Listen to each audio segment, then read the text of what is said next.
Ako po si Joyce A. Saavedra, Local Government Operations Officer 6 ng DILG Rizal Province. Ma'am, ano po itong ginawang executive briefing on local governance and development agenda?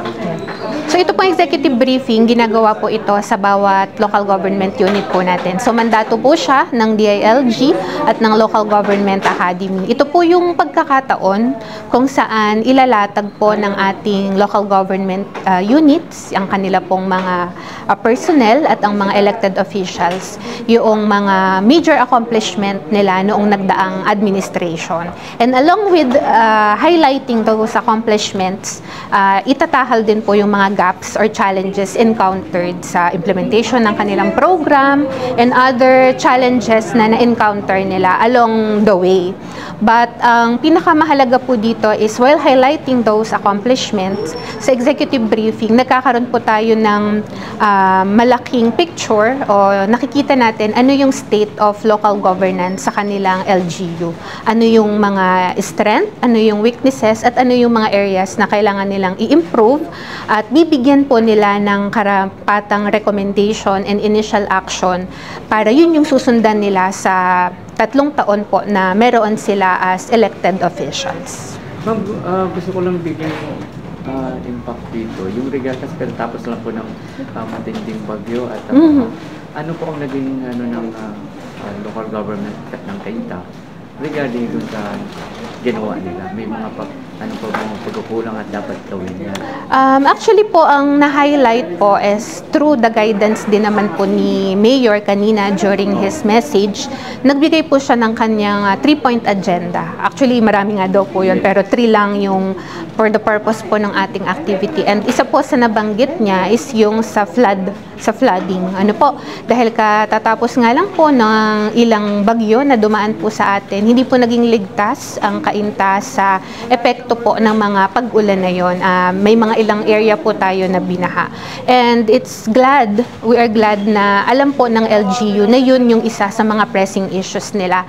And during our workshop, nag-identify ang mga officials and functionaries ng mga initial action kung sa tingin po nila ay mitigate doon sa pagbaha dito. Isa na po dyan yung sa kanilang patuloy na pag-aayos ng kanilang mga booster pumps, yung mga dredging po na activity, yung pag-suporta po nila sa mga flood control projects ng ating national government agencies. And along with that po, yung implementation o strict enforcement po ng mga ordinansa para po yung mga ISFs po natin ay maaalis po doon sa mga area na binabaha. Isa po yun sa mga nabigyan pansin sa executive briefing. Ma'am, yung last 3 years ng Cainta LGU, ano pong comment ninyo kanilang prinisita, yung 3 years?